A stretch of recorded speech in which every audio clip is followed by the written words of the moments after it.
Richard.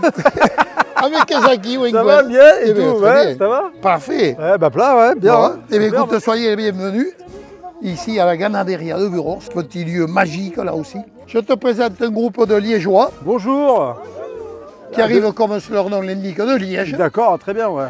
qui sont venus nous faire un petit coucou dans ce joli pays, ce sud-ouest, pays de l'Armagnac et de la course hollandaise. Il y a des écarteurs parmi eux, des Il y a- sauteurs. on va faire des écarteurs et des sauteurs. Ah, très donc à la fin de la progressivement. matinée, ouais, d'accord. Vous arrivez du Gers, vous êtes sur la première commune des Landes, Escalade-Sainte-Meille.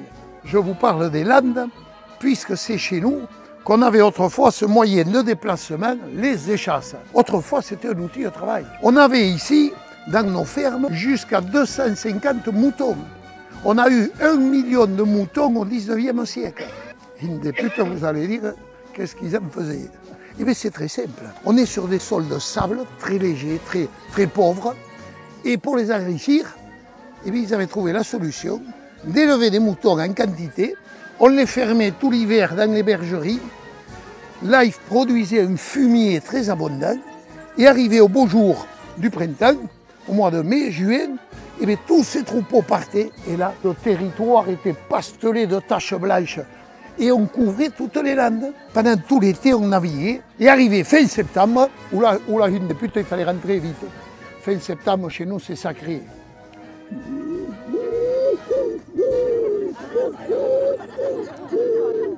Très bien, les palombes. Et là, on passait l'hiver tranquille, les 2 premiers mois à la palombière, pendant que les brebis commençaient à faire du fumier.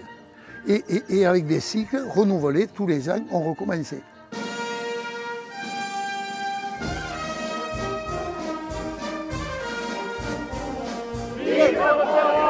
Ah, moi aussi je vous aime, merci. Merci, ça venait du cœur.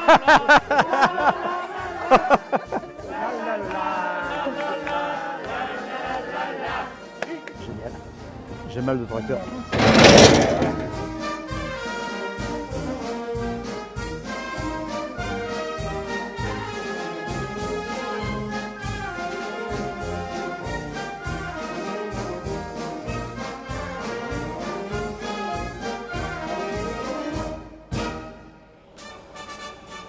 Moi, c'est ce qui me plaît le plus. Ils n'en finissent pas de partir parce qu'ils apprécient. Eh ben, ils sont bien, ouais, Et puis, c'est ça, j'ai une façon d'aborder les choses. Je ne suis pas là pour moi pour faire du tourisme industriel ou autre. Je suis là pour leur dire comment on vit ici, leur parler de notre vie, de notre terroir. Ben ouais. Allez, c'est décidé. On vient avec Michael à faire un fond de terroir en Belgique. Vive fond de terroir! Ah, merci, merci les amis. Merci beaucoup à vous. Bon retour. Merci. Adi Schatz. Allez, Schatz. Adi Schatz. Et bien voilà. Ah, maintenant tu es tout à moi. C'est une propriété familiale ici? Oui, c'est oui, ça? oui. En fait, ici, c'était mon arrière-grand-père Joseph qui Ouais. était né dans cette petite ferme Qui est né là? qu'on appelle la métairie. C'est ici là? Il vivait là avec ses parents et ses grands-parents, mon arrière-grand-père. Et en 1890, le propriétaire, M. Druyer, qui avait le château de Buros dans la maison principale, n'ayant pas de descendance, il a cédé son patrimoine, une centaine d'hectares, et de châteaux et des fermes, à mon arrière-grand-père. Et donc il a eu un statut de modeste personne, il est devenu propriétaire terrien. Et comme on est en 1890, qu'on avait amorcé la plantation des pins, que les communes n'étaient pas convaincues, ont préféré vendre, et pour des prix très abordables, mon arrière-grand-père, quand il est décédé en 1933, avait 2800 hectares. Et mon grand-père a continué l'activité d'élevage de vaches de course hollandaise. Ouais. Et ensuite mon père, et aujourd'hui à mon tour, 4 générations après. Marie Sylvie, tu vas où? Ce que je disais, je crois que c'est une chimère, comme tu en parlais, comme Colombo. Ah oui, c'est Je vrai. parle toujours de ma femme, mais on la voit jamais. Là, moi, Et je alors l'ai vu aujourd'hui. Chaque fois, il nous tanne avec le Gers.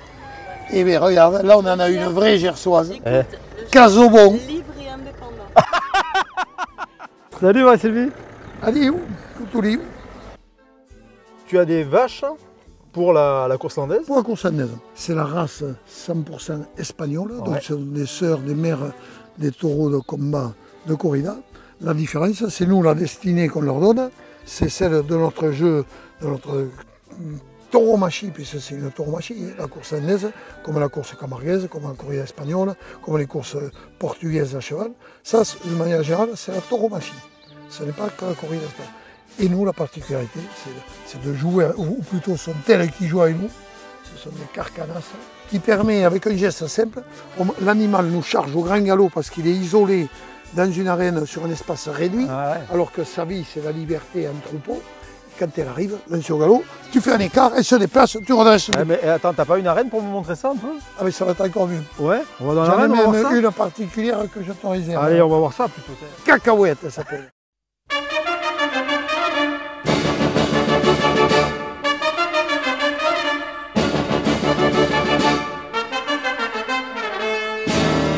J'ai appelé la fédération, on a droit à un anonyme par ses hommes. Tu es dans le cercle. Yes. Et tu ne vas pas lui dire, mais tu vas le penser fortement, interdit à la bête qui va m'attaquer de passer dans mon cercle. Tu es chez toi. Et pour pas qu'elle passe dans le cercle... Ça, c'est une vraie technique, ça. Ah oui, complètement. D'accord. Hein. On lève les bras. Ok. Ça, c'est pour être plus imposant, plus grand. Et là, ouais, moi, ça me va, justement, un peu, d'être plus gros. C'est surtout pour en imposer sur l'animal. Tu ne seras pas plus gros. Ça va être 450, 500 kg. On ne va pas rivaliser. Par contre, rien que les bras levés, même déjà sans les bras levés, la bête est à cette hauteur. Ouais. Mais le coup de tête, elle va l'avoir majestueux, plein de billes. C'est bien, tu mets encore plus sur un jeu des pressions psychologiques. Non, mais il faut savoir, l'animal est là pour te démolir. Oui, évidemment. Ah, elle n'est pas là pour me faire un câlin. Elle ne va pas arriver à pas faire comme ça. Non, du tout. Toi, tu es là pour dessiner une figure artistique. La bête, elle est là pour te démolir. Ouais, chaud, et toi, il faut que tu arrives à lui dire, là, c'est mon terrain, comme un chat perché. Hop, chat perché, on ne va pas toucher. Et si je lui dis c'est mon terrain, elle s'en fout, elle ne va pas s'arrêter. Ah pardon, elle repart. D'accord, ok. Donc qu'est-ce que tu vas faire? Tu lèves les bras, tu gardes les bras levés et tu vas écarter le pied en dehors du cercle.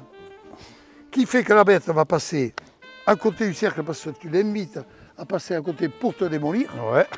Et dès que tu sens qu'elle est embarquée sur le côté, tu reviens dans ton endroit et tu te pivotes, demi-tour. Voilà, parfait. Parfait, excellent, excellent. Et si tu as le malheur, quand tu tournes, de baisser les bras, elle te pète la montre. Si tu n'as pas la montre, elle te pète le poignet. Donc tu vois, je flippe. Tu te mets bien dans l'axe. Ok. Elle va sortir par là. Elle sortira par là. Le temps d'aller ouvrir la porte. Attends, je fais le hop. Je répète.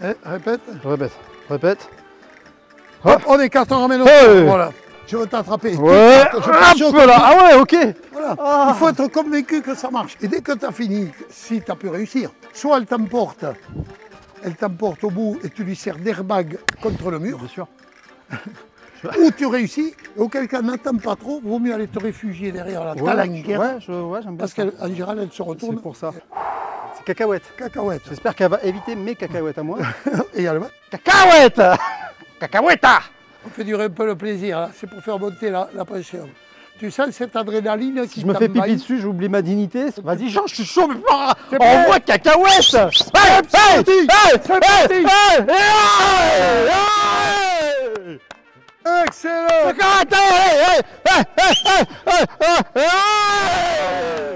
J'ai fait un câlin. Moi j'ai écarté pendant 10 ans. Il y a deux catégories, un peu comme au rugby, top 14, pro D2. Moi j'étais un pro D2, mais corrida, en espagnol, traduit français, ça veut dire course. Une corrida, c'est une course. Une corrida espagnole, c'est une course espagnole. Et une course landaise, ils appellent ça corrida landesa ou corrida basco-landaise.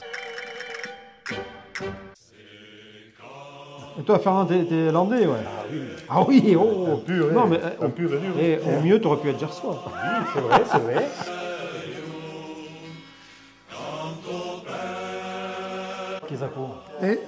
Alors ça, c'est l'intermédiaire entre l'apéritif et le digestif. Ça, c'est moi, c'est ma fidèle compagne. Je ne me déplace jamais. Il y a Marie-Sylvie, toute une partie de la journée. Et après, celle-là, mais ça, on l'appelle la guite. La guite. Elle te guite pas. Elle me guite pas. Ne me guite pas.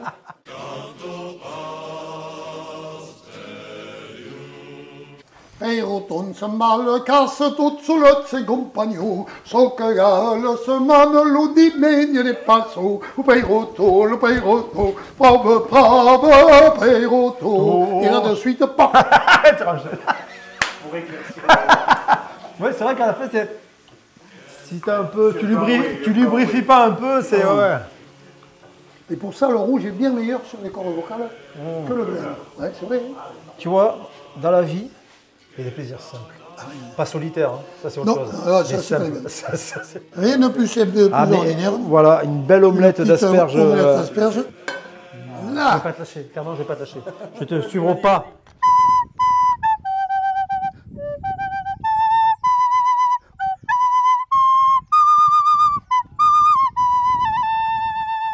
au Pedro, bam camina, lupai bam cerca.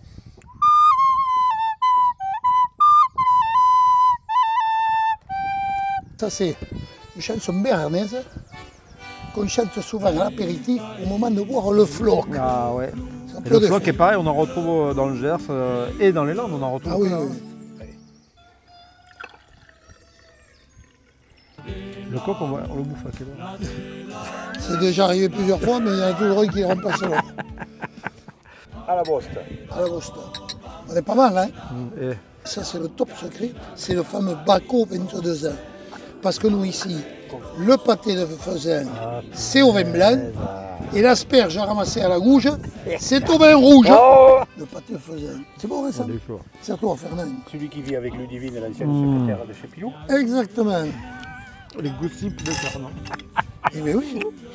C'est le fils sur la case qui est avec Mais- la mais- fille. La... Et qui est reparti dans la rue à Popolung. C'est ça, oui, oui, il est sympa. Moi j'ai connu son père, il bien. Moi, bon, jamais un souci. Il était Non, cocu. oh, du coup. Mais il a toujours accepté parce qu'il n'a jamais su. Oh. Ça, aussi, cet instrument propre aux Landes, propre chez nous. Et ça, c'est une des particularités du terroir ici. Le violon gascon. On n'est pas venu là pour perdre du temps. Là, c'est une merveille. C'est pas mal, ça. Ça fond. Ah ouais, ça va. Il n'est pas fait celui-là. C'est du beurre. On est assez généreux quand même. On est Le Baco, Baco, là. c'est le Baco. Oh mon Baco. C'est le meilleur des Bacos. Dès que ça commence à pestréger, avant que tout l'alcool soit parti, on allume. Allez. Et on flamme notre. Écoute, ça y est. Ça chante, avant que ça s'arrête de chanter. Hop, Putain, il le dit. un petit peu. Ah, il les pute. Un petit Oh, ça peu. c'est beau ça.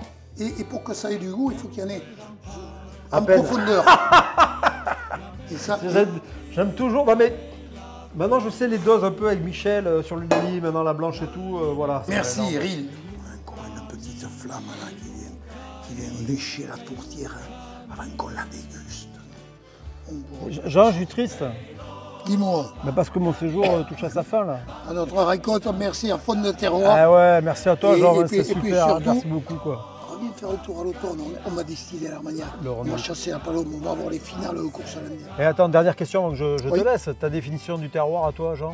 On le définit de manière tellement discrète que personne n'en a connaissance et ça nous permet de le conserver. C'est une belle définition. Et en gascon. Merci, Herr. Merci, Jean.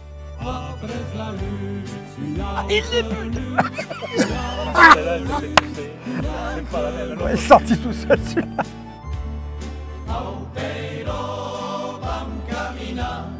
Bam camina de Catalimo.